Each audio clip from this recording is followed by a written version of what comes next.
Right. Good afternoon, everyone. Thank you, everyone, for joining. Welcome to today's webinar. The webinar's topic for today is Blue Economy in the USVI.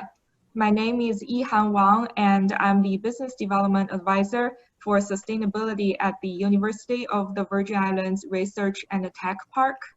It is our great pleasure today to welcome you, and I'll be monitoring today's webinar discussion. The blue economy is a large, growing, and global economy. Innovative blue tech enterprises need help to expand as they offer solutions to global problems.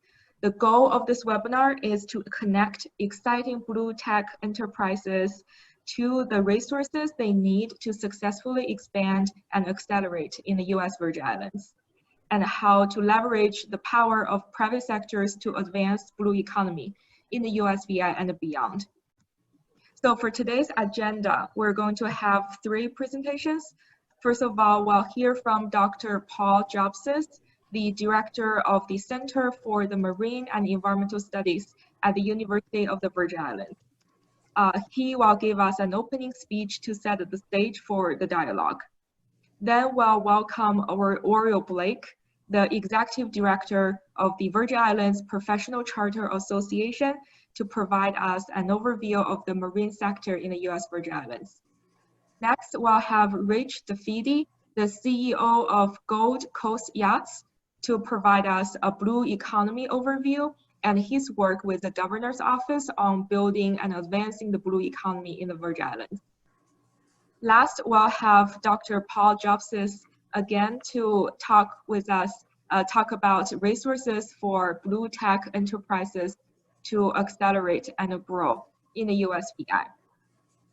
Finally, we'll have a 20-minute Q&A session, but please feel free to use the Q&A function at the bottom of the screen throughout the presentations to type any questions or comments you have. And now it's our great pleasure to welcome Dr. Paul Jobsis to provide us an introduction and overview. So Dr. Jobsis, now the floor is yours. Oh, great. Okay, thank you very much, Yihan. Let's see, I can, if you stop sharing your screen, I can share mine. Oh, there we go. Okay, let me pull mine up here. Make sure I've got the right one here. Okay. And let's see. There we go. All right. Well, good afternoon, everyone. As Yihan said, my name is Paul Jobsis, and I have been in the Virgin Islands for about 20 years. I came in 1999 at the end of that year. One of the things that has struck me, and I think will strike anybody who learns about the VI, is the potential that we have here. There is, it's just struck me over and over again when I came. There's so many things that are available, that are needed, and that you can do here because of its size and of course its location. As we, as they say in real estate, location, location, location. And in the Virgin Islands, of course, we are in the beautiful Caribbean with access to great beaches and also both clear water and deep water. And so it is really an amazing place to run a business and have a business. And I'll talk a little bit about some of the businesses that have been successful here and are here now. So, okay, so blue economy, looking at some NOAA data, National Oceanographic and Atmospheric Administration economic data. Oh, I'm going to have to move Yihan here because she's covering my my slide there. Okay, excuse me.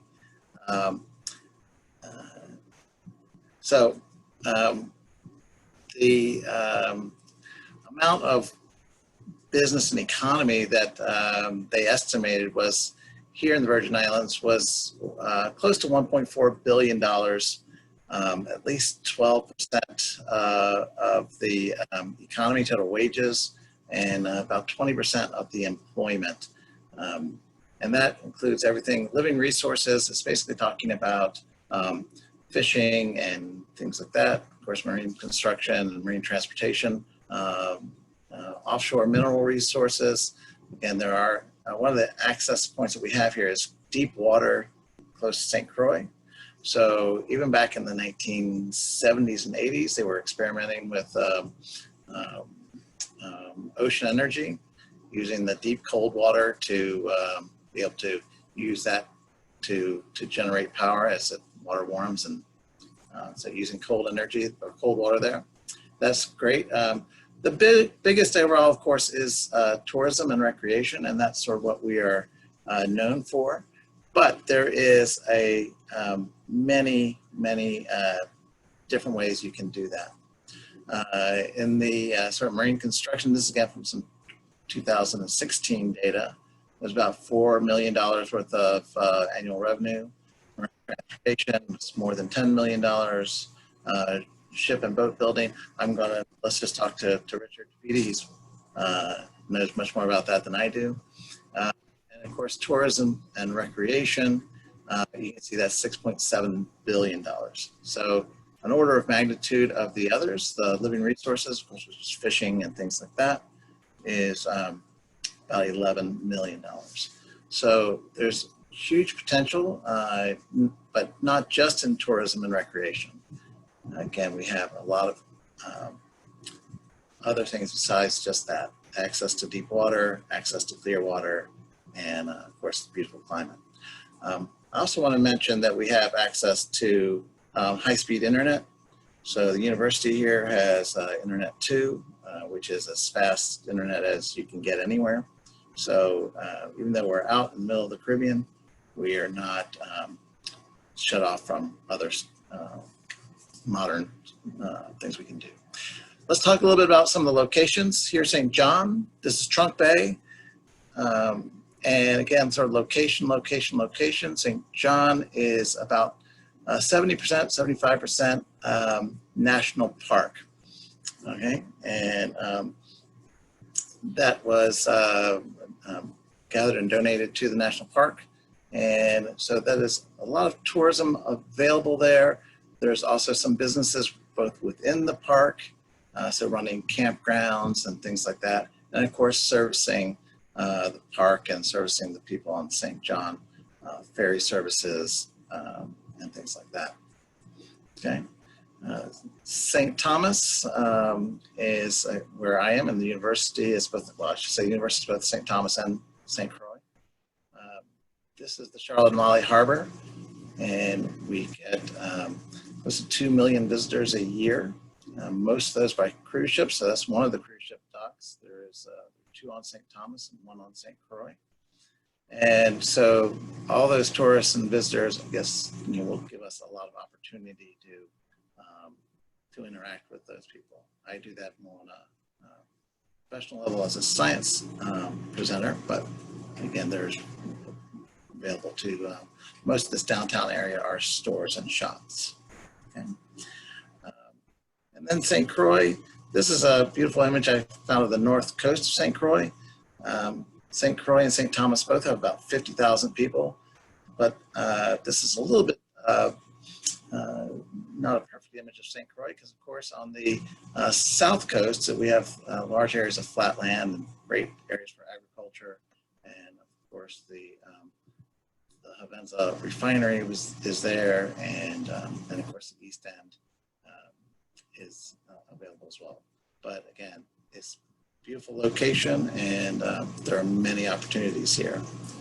So with that, I will turn that over next to Oriel. Yeah, thank you, Dr. Jobses, for your introduction. Now let's turn the floor to Oriel Blake, the Executive Officer of the VI Professional Charter Association, to walk us through the marine industry in the USVI. Please take it away, Oriel. Hello there, good afternoon. Just checking if anyone can give me a thumbs up if you can see my shared screen for the presentation. And thank you. Oriel Blake, I'm the Executive Director of the Virgin Islands Professional Charter Association, and I'm going to be talking about specifically the recreational marine charter industry in the US Virgin Islands. Now, how does it skip to the next screen? There we go. Okay. The marine industry offers immediate expansion possibilities, proven to be a strong contributor to the Virgin Islands economy, as well as a resilient industry to be depended upon following a natural disaster. Recognizing that the Caribbean's unique marine environment is responsible for the largest part of global tourism market is a given. The draw of the sea and its attendant activities has brought countless high-dollar revenue streams to those island destinations, which in turn have created opportunities from a broad array of marine industry programs. Businesses related to the marine industry are vast. You've got day and term crude charter, power and sailing vessels. You have manufacture, maintenance of pleasure yachts, marina facilities, recreational and industrial fishing, diving, yacht transportation, dry dock storage, retail outlets, and then the associated taxi transportation, onshore dining, grocery stores, special events, hotels, guest houses, food, beverage, accommodation, hospitality, vendors. In August 2020, as in currently, there's a total of 155 term charter and bareboat yachts, which are home-based in the US Virgin Islands. Additionally, 75 day charter yachts, 20 sport fishing yachts, and additionally, this year, despite COVID 2020, we've had 260 mega yachts and super yachts visit the US Virgin Islands. They typically come for a period of approximately 3 weeks. Based upon our research and membership, because membership comprises of all of the home-based fleet, we have 650 cabins or rooms available in the charter yacht industry, presently based in the US Virgin Islands. The National Oceanic and Atmospheric Administration, NOAA, known more commonly to some, provided its 2016 report highlighting 6 business sectors which depend on the ocean for their existence. And these make up what is known as the ocean economy. So thank you, Professor Jobsis, for highlighting some, but we have living resources, marine construction, marine transportation, offshore mineral resources, ship and boat building, and then I'm speaking specifically on tourism and recreation. And that is what comprises the ocean economy. The US Virgin Islands is more reliant on ocean-related activity than most US states, that would be given. And the national statistics show that the ocean industry support about 7% of the total employment. That's 3 times more than the average of 2% of coastal ocean and Great Lake states.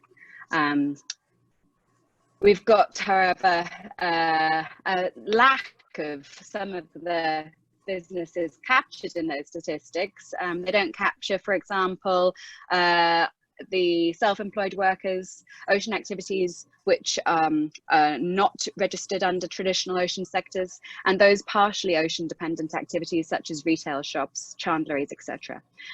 By adding these activities to the total using the locally obtained data, ocean job figures for the Virgin Islands increased from 6,700 to nearly 11,000. So what we're looking at, courtesy of the rapid rebuilding of the US Virgin Islands after the 2017 hurricanes, is marine infrastructure that is actually doing remarkably well. We have an industry which has been boosted by the VIPCA's USVI Charter Yacht Show, which is annual. We last year hosted 75 crude yachts in Yacht Haven Grand Marina. But the present challenge is to maintain the boom. So we're seeing a great increase, actually a steep increase in the number of vessels that are based in the US Virgin Islands, especially in the present times of the BVIs being closed, neighboring us, and many of the Caribbean islands being closed. The US Virgin Islands have continued to welcome vessels for their charter operations throughout even this pandemic.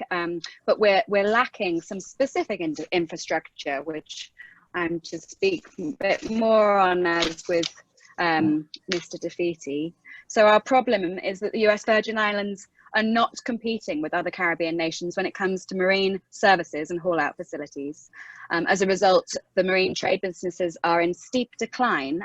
We've got interest in the marine industry, but it's not a focal point for Virgin Islanders.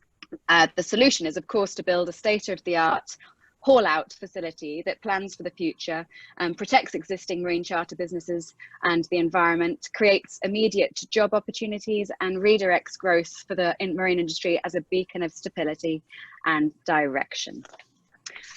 Obvious things that would be needing to be supported are industry safety, not just the US Virgin Island home-based vessels, but those visiting need somewhere safe to shelter from natural disasters with protected operations for their businesses, and then economic production from the natural disasters will have greater resiliency against future natural disasters. We also need environmental safety, so the shorelines, reefs, bays, beaches should no longer be a burden of sunken vessels, contaminants, cleanup operations, post-tropical storms or hurricane events. And economic production, we require boatyard and haul-out maintenance. It's one of the single largest expenses of any marine business, but currently all large operations, that's marine charter operations, take their vessels to other Caribbean nations for these services and expenditures. The Virgin Islands based charter company Charter Creeve spends nearly $500,000 just in one season with 10 yachts. These vessels go either to Puerto Rico or the BVIs or Grenada to spend that money. Approximately 50,000 per year annual maintenance of a vessel should be spent in the US Virgin Islands. Were the Virgin Islands to have a marine industrial park, yachts from other cruising areas as well as our own home base would be willing to come to the US Virgin Islands for their repair. Therefore, job creation, many examples. I've selected Clark's Court in Grenada, a medium-sized operation with 27 employees, housing over 14 contractors in their yard, providing marine services, and 150 people are accommodated through their various services provided. And of course, a trade school. So a major haul-out facility would drive the success of a trade school and give Virgin Islanders a new opportunity to work and stay based in the US Virgin Islands. So needing this marine haul-out or vessel maintenance facility would not only plan for the future, but protect existing marine charter businesses, create immediate job opportunities, and redirect the growth of the marine industry as a beacon of stability and direction. Since shipyard facilities are lacking in the USVI, vessels are obligated to relocate to other islands, as I've mentioned.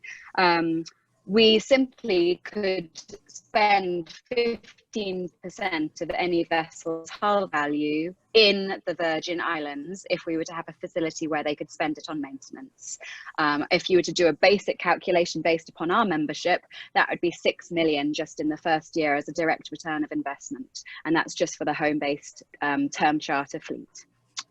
Just as a little bit of an example of what the Virgin Islands has to offer, we're characterized by a very small and agile boutique style industry where customization and attention to detail is the strong selling point. There's not only the US Virgin Islands, but typically outside of COVID times, the British and the Spanish Virgin Islands are also there to choose an itinerary from. Not wishing to bore you, I'm going to skim through these photos. This is last year's yacht show, so all of those vessels that actually entered into the USVI Charter Yacht Show, that's showcasing our term charter fleet. All of these photos are subsequent to the 2017 hurricanes, that's American Yacht Harbor. And if I just whiz down the north coast of St. John, these are all iconic beaches that are well known to those who visited, and really demonstrating the pristine coastline that is up for exploration and really couldn't be beaten actually in many ways in the Caribbean for its virgin and safe anchorages. Continuing around, we have Levango as a new development of a small island close to St Thomas. We're giving some examples of some marinas here, Compass Point. And then you also have some hotels. We're expecting the Marriott Frenchman's Reef to open next year. It's been delayed by a further year. Belonga is open. There's several other hotels, of course, open. Iconic Megans. We try not to tell people about Santa Maria. It's rather special. And here's a list of the currently open hotels, with, of course, a little disclosure that the Frenchman's Reef Marriott is actually postponed. But this is just demonstrating the feasibility of basing a marine tourism business in the territory. And of course, the British Virgin Islands are just a hop, skip and a jump. You can be there in a, I mean, we share the same water as they to a degree. Anegada, well known. I'll skim through because obviously we're showcasing US Virgin Islands. These are all taken by Phil Blake post 2017 hurricanes. So there's a certain degree of redevelopment that's happened subsequent to these photos, or also shown by the photos. Lots and lots open, and lots that doesn't need any opening because it's a natural resource that's just there, ready to bounce back. And then, of course, if we go through the more popular sites of Great Harbour, Foxes and US Van Dyke, we end up coming back to the US Virgin Islands and out the other side to Puerto Rico and the neighbouring islands of the Spanish Puerto Rico, Calabrita. These are actually now accessible as a destination as part of VIPCA's membership. We have a Washington CBP ruling which provides charter itineraries through the Spanish Virgin Islands from the US Virgin Islands, whereas previously it was actually off limits. So the conclusion I draw is that to support the continued growth of the marine tourism industry in the US Virgin Islands, there's the urgent requirement for improved marine infrastructure, including shipyards for yacht maintenance. Simply, we have an industry which has great capability and growth opportunity, has already demonstrated that it's grown enormously in the past 2-3 years, and it could continue to grow if we were to have these infrastructure parts there to assist us. And that is the end of my presentation. Thank you. Thank you, Oriol. Thank you for the presentation. As you mentioned, the USVI has great potential for blue economy and the marine tourism industry, and it is a gorgeous place to do business in the sector. Next, we'll have Rich DeFede, the CEO and chairman of the Gold Coast Yachts Company. Rich DeFede is also a member of the Governor's Committee on Economic Development and Strategy, as well as a member of the Governor's Restart VI Economic Development Task Force. Now, I will turn the floor to Rich to walk us through the blue economy industry in the US Virgin Islands. Rich, please take it away.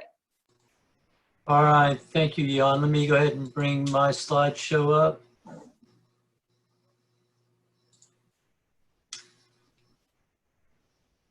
All right, everyone. So both Paul and Oriol has done a great job in introducing some of the components of the blue economy. And so I'll be skipping some of my slides since I think they've been covered through the introduction. But as a way of maybe wrapping your heads around what the blue economy is, it's everything from yacht and ship infrastructure, as you can imagine, ship and boat building, marine transportation, tourism, recreation, fisheries, living resources, and of course, energy production. We do have an oil refinery and an oil storage shipment location here.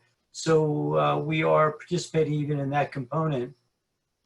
As Oriol has mentioned, the challenge we have in moving towards building out the blue economy in the Virgin Islands is going to need extensive capital investment in the infrastructure. So we're talking about yacht centers, yacht repair yards, expanded marina capabilities, moorings, and probably most importantly, we need the people to staff those companies. You saw in the earlier graphs that there's currently only 404 companies that are in the marine industry, and some 6,000–7,000 people employed. Based on NACE statistics, the one could probably glean through those statistics that there's probably 11,000 employed, and should we be able to put in place the infrastructure to take the industry to the next level, I think you'd see a significant increase in that. So myself and another gentleman that's participating in the call, Xander Hyman and Gold Coast Yachts, have created an opportunity fund called Blue Economy Fund. And our job is to now try to find the capital in conjunction with the governor's intention to build a blue economy. And we're going to consider ourselves an impact fund. So our job is not so much to be the highest rate of return for investors, but more is to find investors that are looking for a solid rate of return, but that have a passion for seeing the Virgin Islands develop its blue economy and create the infrastructure that would allow organizations like Orioles to attract vessels in the charter fleets, and that in turn would then attract a variety of service companies and probably add thousands of additional jobs to the territory. We're going to be focusing on several areas, primarily around marine infrastructure, marina operations, which has everything to do with support facilities for charter companies, ferries, and other marina-related operations. Marinas itself with for the vessel home porting and operations, and also on the education and training side, since we need significant growth in those areas. I am proud to say that Gold Coast is a registered apprenticeship, and we have registered apprenticeships in the areas of composite fabrications, marine technology, and in boatyard management. And our intention would be to use those skill sets as we try to build out the infrastructure. In 2019, Oriole and the VI Professional Charter Association began discussions with Governor Albert Bryan in order to expand the marine industry. In those talks, the following was highlighted: tourism marketing, human resource development, and infrastructure, increasing the capacity of DP&R so they can ramp up to be able to handle the demands of that new sector, of that expanded sector. Plans for the St. Thomas waterfront and the airport development with its new ferry terminal, increased marina capacity, moorings, custom facilities, and all the other support components we would need to significantly increase the revenues that the blue economy would contribute to the territory.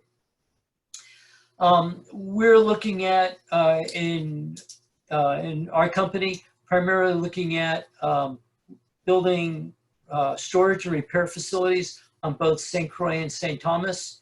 And we also believe that there's, in order to expand the charter operation in St. Thomas, we would need to see additional capacity in the marina, in marine opportunities.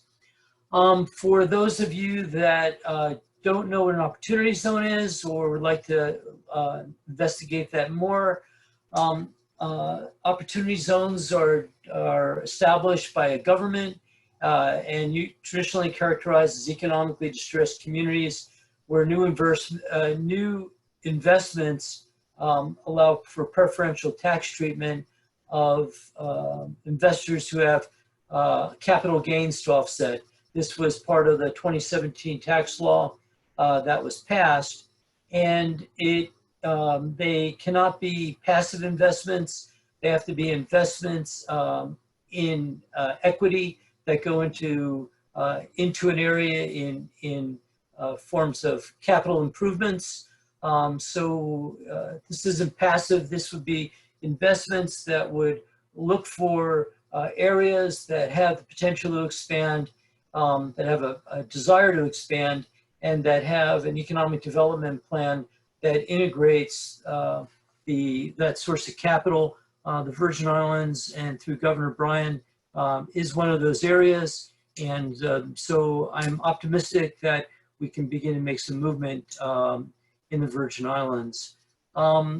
Briefly, the opportunity zones are listed here, and there's St. Croix, St. Thomas, and there is none on St. John, to my knowledge. or did I miss the slide? No, I don't think there is. There's St. Croix, yes, right. So once again, just finishing the overview of opportunity zones. Essentially, the tax law allows individuals who invest, who might invest in the Virgin Islands opportunity zones, and in our case, in the blue economy, to reduce their capital gains taxes based on the number of years that their money is allowed to be used as equity investments. At the end of 10 years, the tax due on the capital gains is permanently forgiven. And it's a very rough estimate is we will need approximately $80 million in capital improvements in both districts. And if you include St. John in that, you will probably get close to 100 million. But I think the net effect on the territory's economy, the number of people employed, the skills of the people employed, and the wages that they're earning would be a significant boost in the growth of the territory. If you're looking for additional resources, on the slide, there's osti.gov.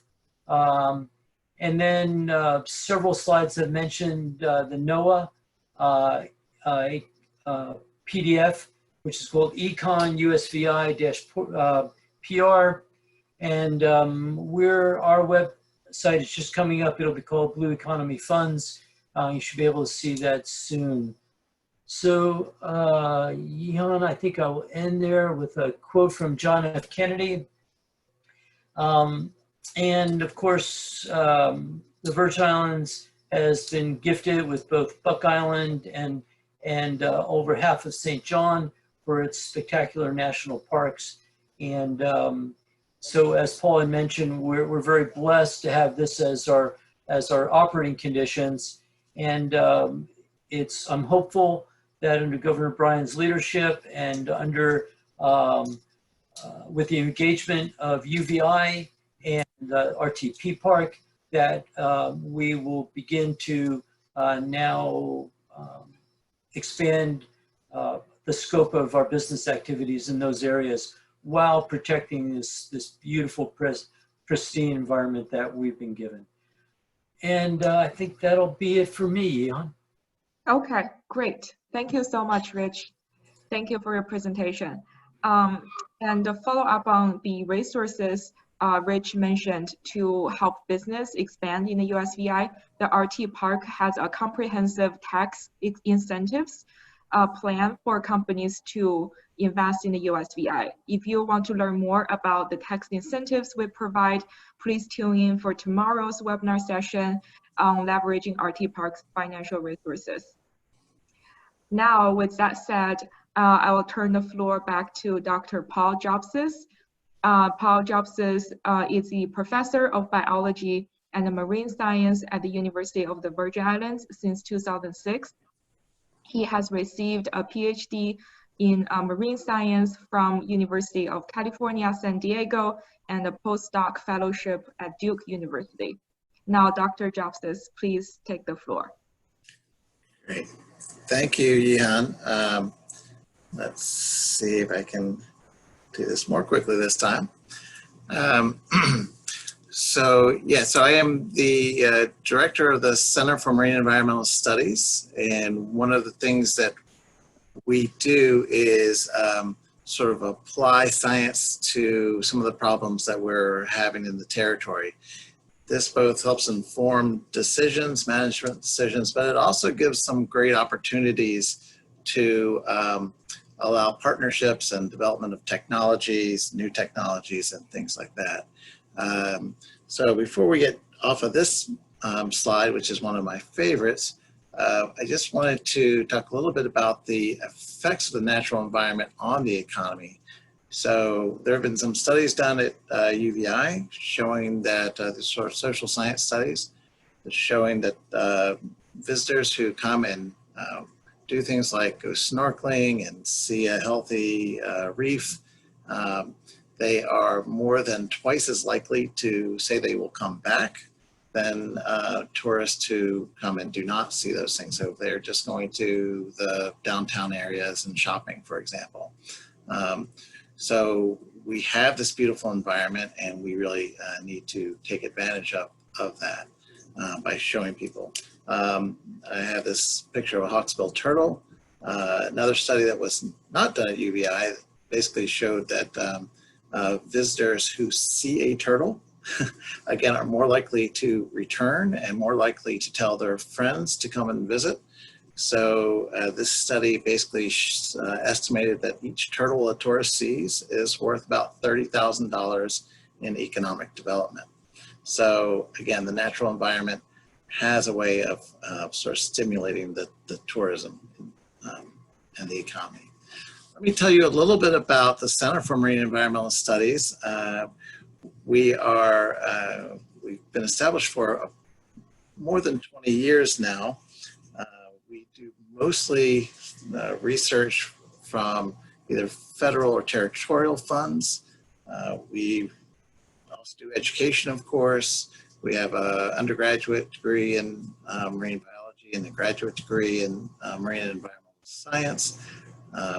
And so we use these students to both educate them so they're out in the workforce, and also we can use them as workforce ourselves out doing research.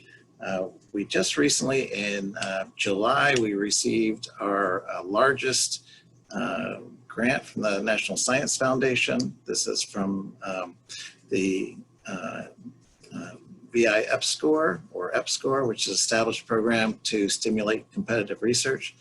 This is a 5-year, $20 million grant.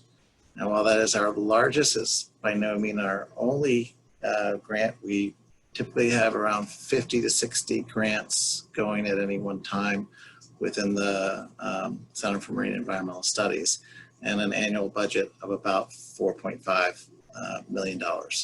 So some of these areas that I'm going to talk about are sort of part of the center, but the largest and the one that we're doing most of the research out of is on St. Thomas. It's the McLean Marine Science Center that is currently is under contract to be rebuilt following the storms. That's the one on the far left here, and where we do most of our outreach and research.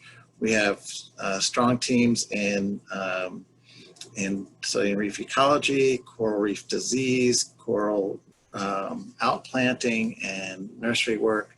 We also have Dr. Richard Nemeth, who studies fish spawning aggregations and the effects of marine protected areas. And we have oceanographers, Sinai Haptes, as well as a watershed a researcher, Dr. Kristen Wilson-Grimes. So some of our sort of high points, I would say, is that we do a lot of diving. As far as the American Association of Underwater Scientists, we are basically ranked 3rd in the number of dives in the U.S. So that includes, University of Miami, all these big schools as well. We do a lot of diving, and we have researchers who are trained to dive as deep as 300 feet. That is not, they don't do that very often, but they do a lot of diving. We do about 5,000 dives a year. Okay. In St. John, we have the Virgin Islands Environmental Resource Station, or VIERS. That is, I have a picture coming up that shows the campground area and the laboratory. This is a picture of the laboratory. We have about 20 researchers who come a year. This is before the hurricane, about 20 researchers who then work in the lab from all over the US and actually all over the world come to St. John to do that.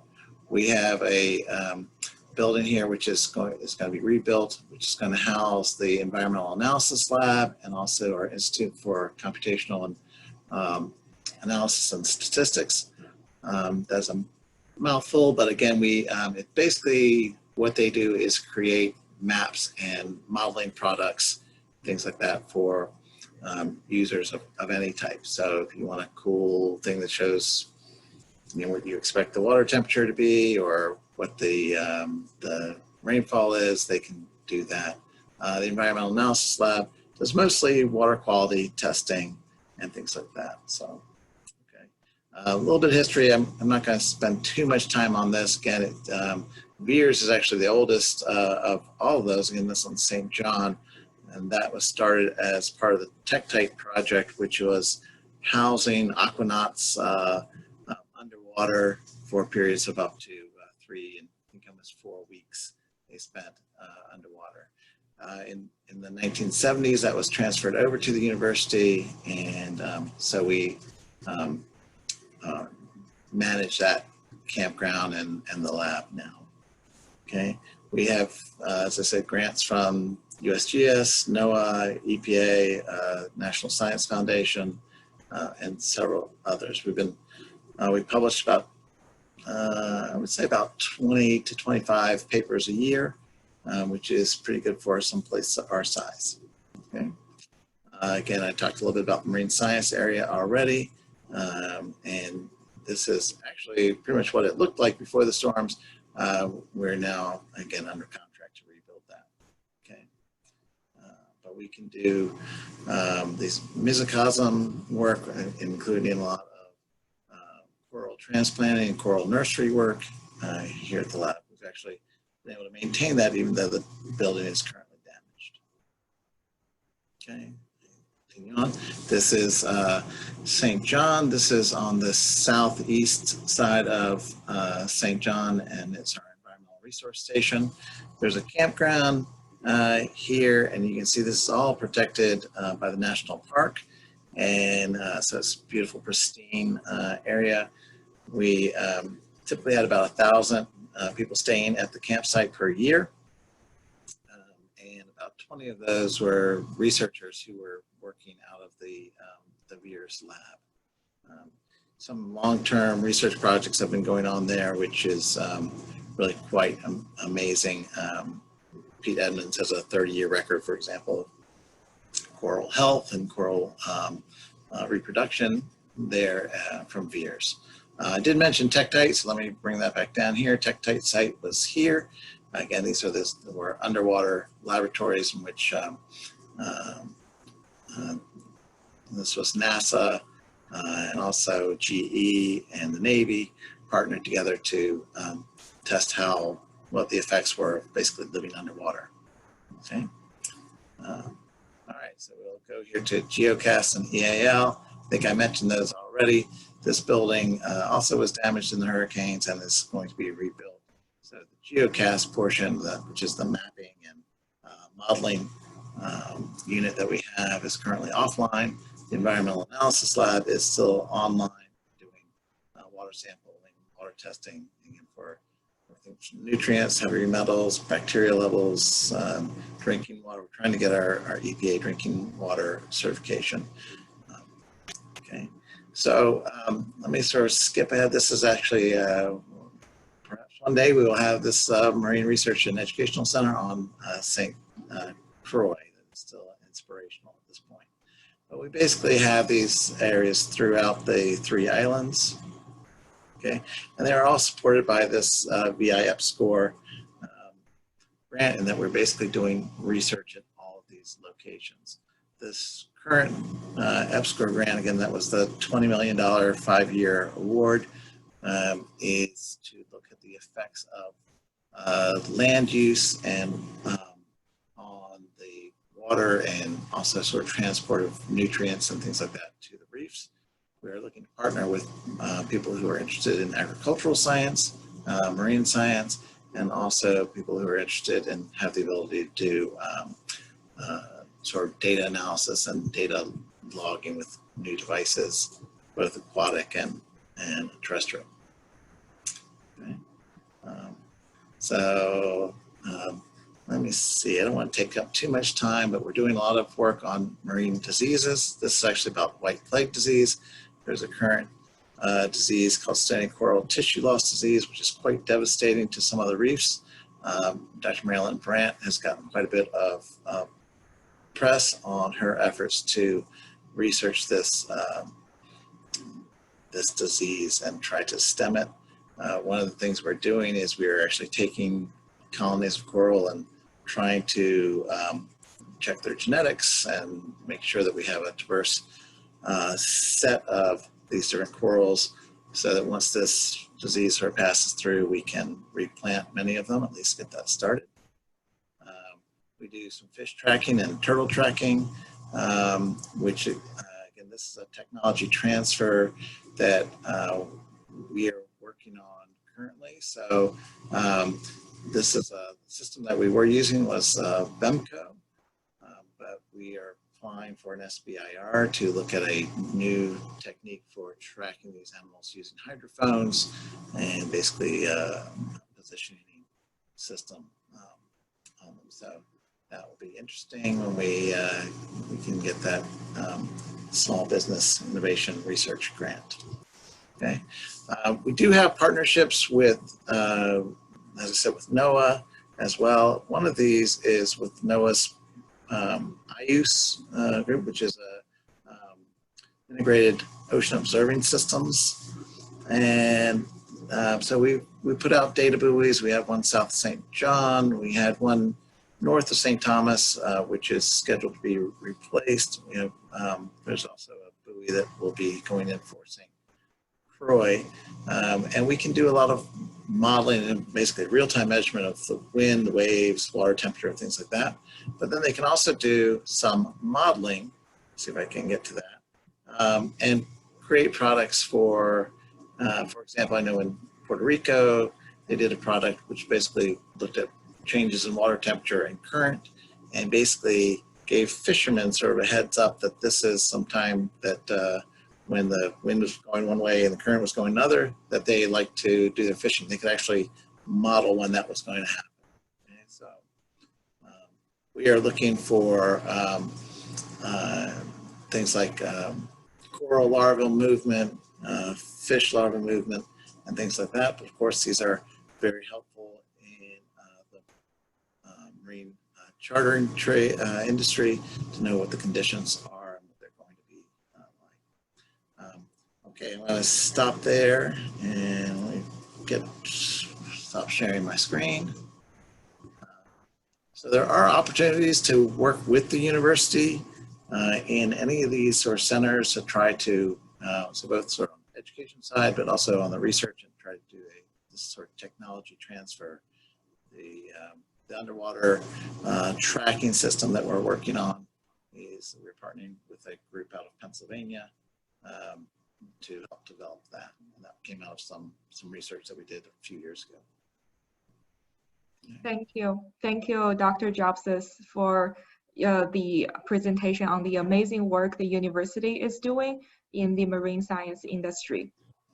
Now it comes to the Q&A session of this webinar. So we'll have 15 minutes live Q&A. Please feel free to type any questions you may have, and we'll answer as many of them possible. Otherwise, we'll answer them after the webinar.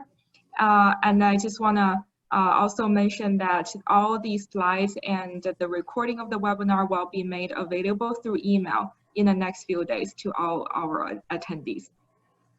Now, I also want to introduce Mengqing, who is our summer fellow at the RT Park, and she will moderate the Q&A session.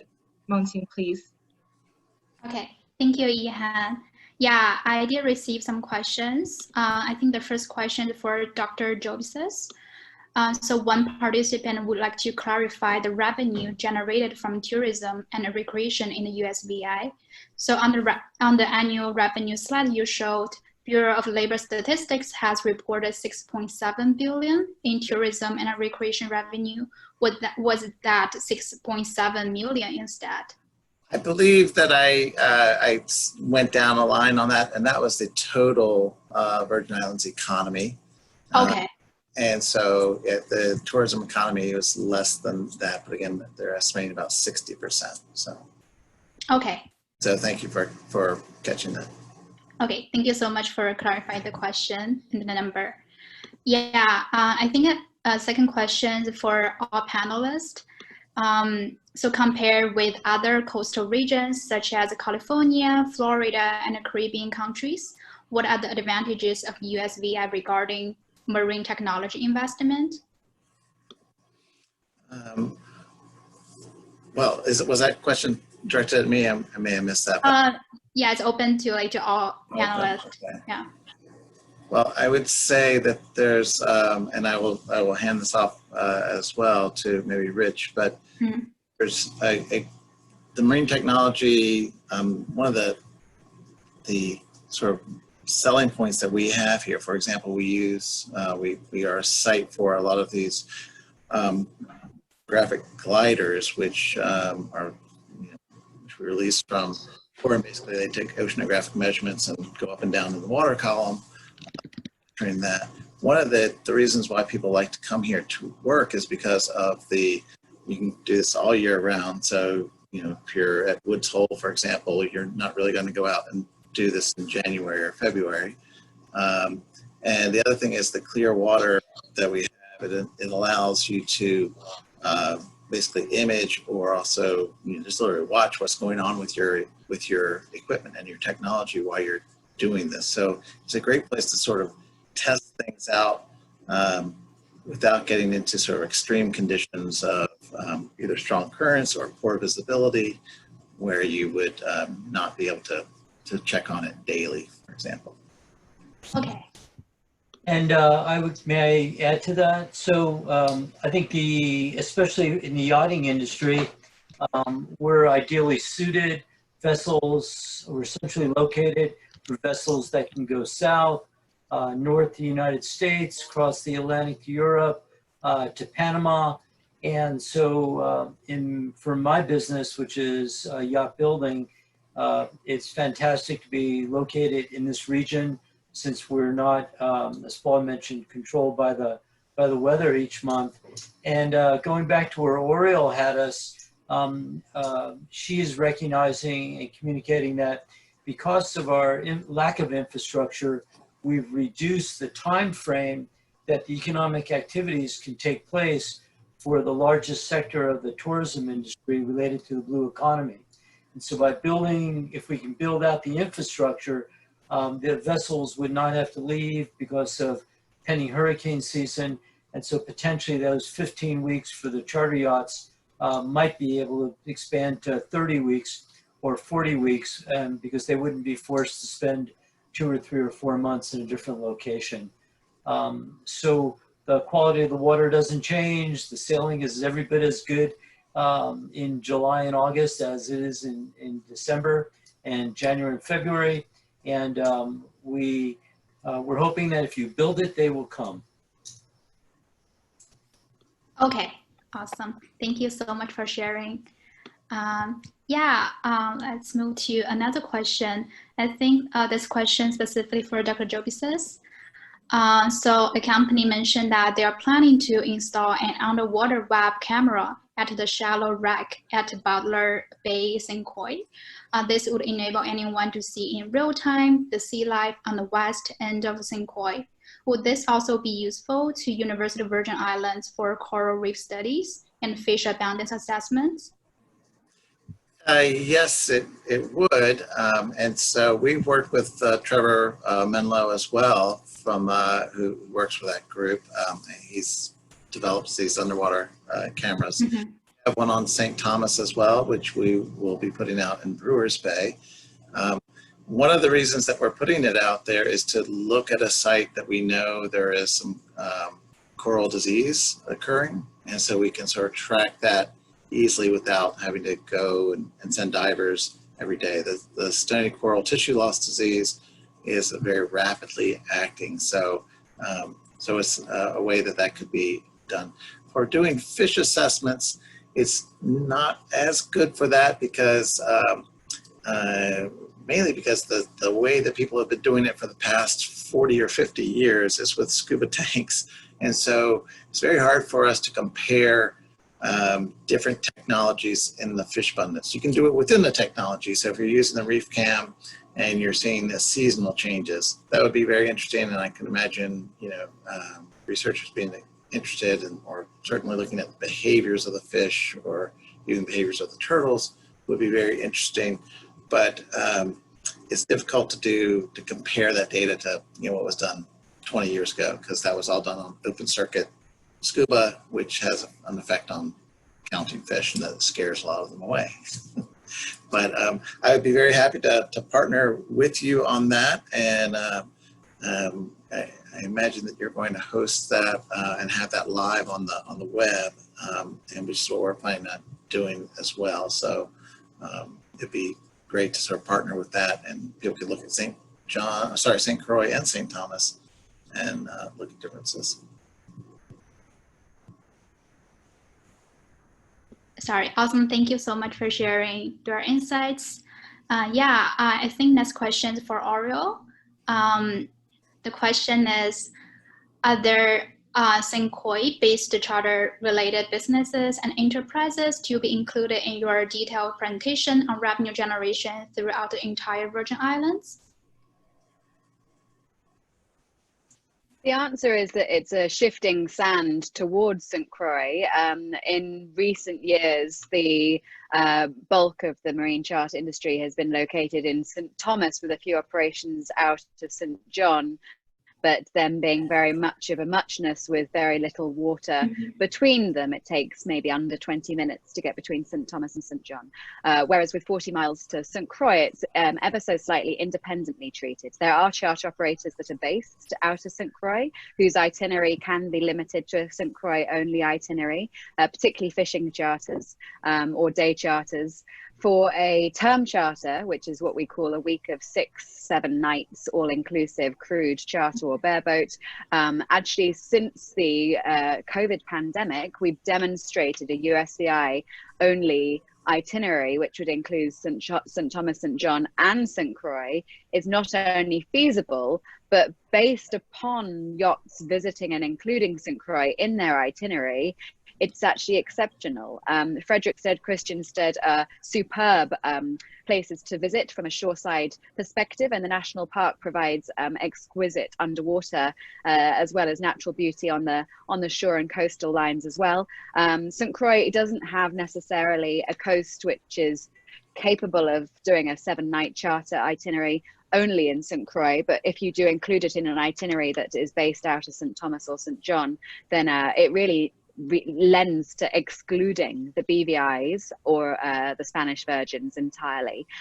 In recent charters over the last 2 months, since our tourism reopened from lockdown June 1st, of the tour operators and charter vessels that I am aware of, which is the 200 based in the USVI fleet, or 150 I should say, they have all had supremely amazing testimonials based upon what St. Croix has to offer. So whilst I won't say there are vessels based out of St. Croix, I'll say that it's very much included on an itinerary.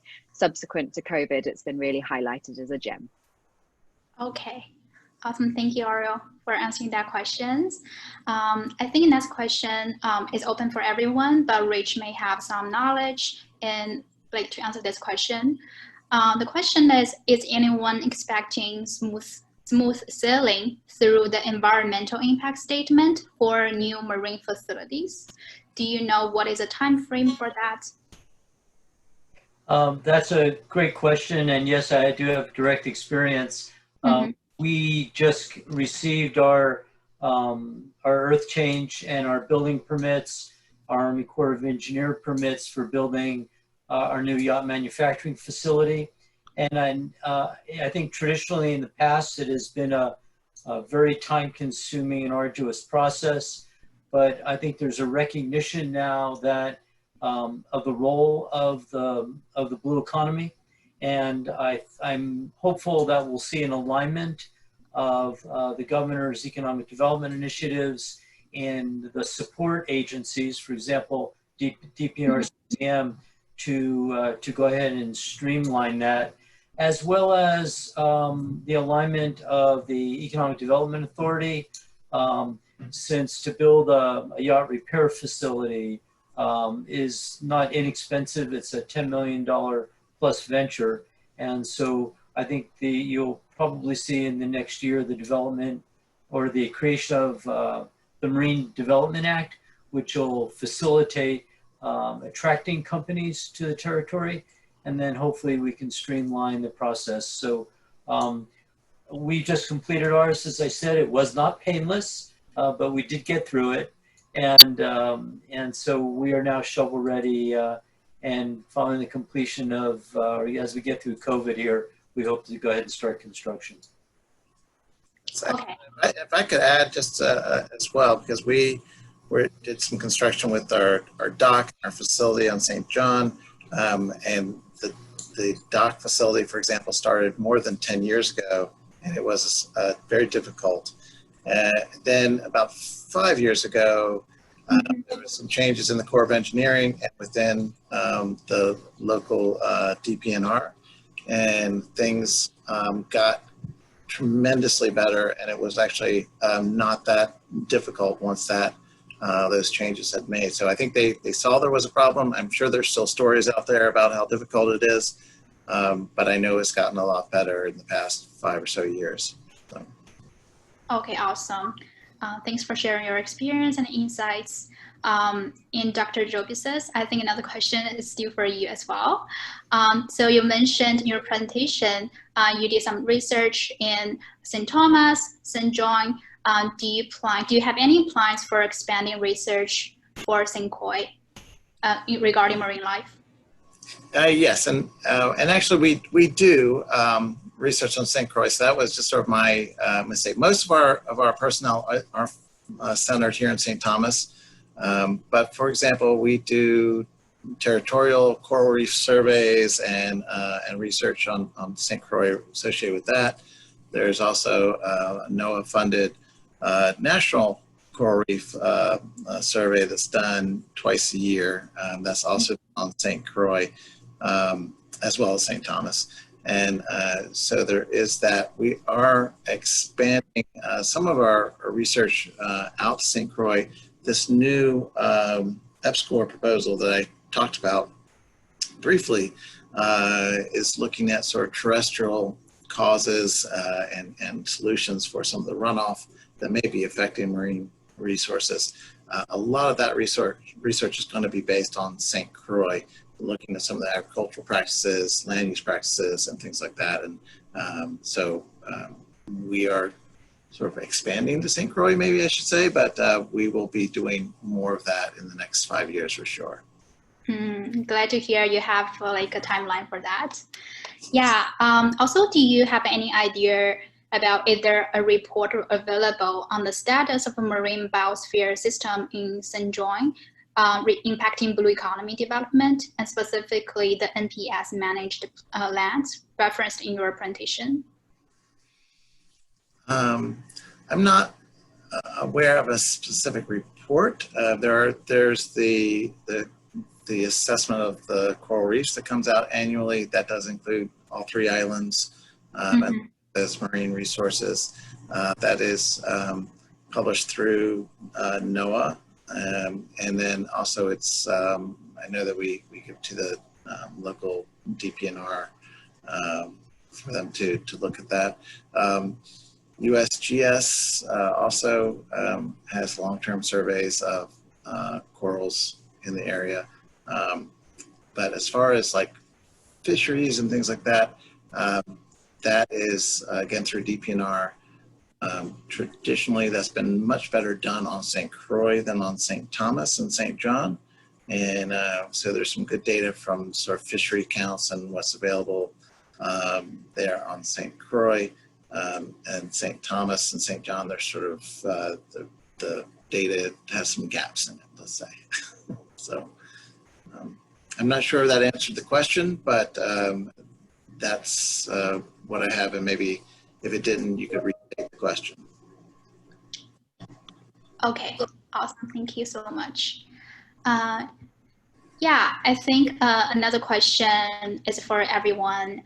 If you have any experience, please share your insights. The question is, to support the blue economy development in the U.S. Virgin Islands, what policies or territory-wide actions are required in the short term and the long term?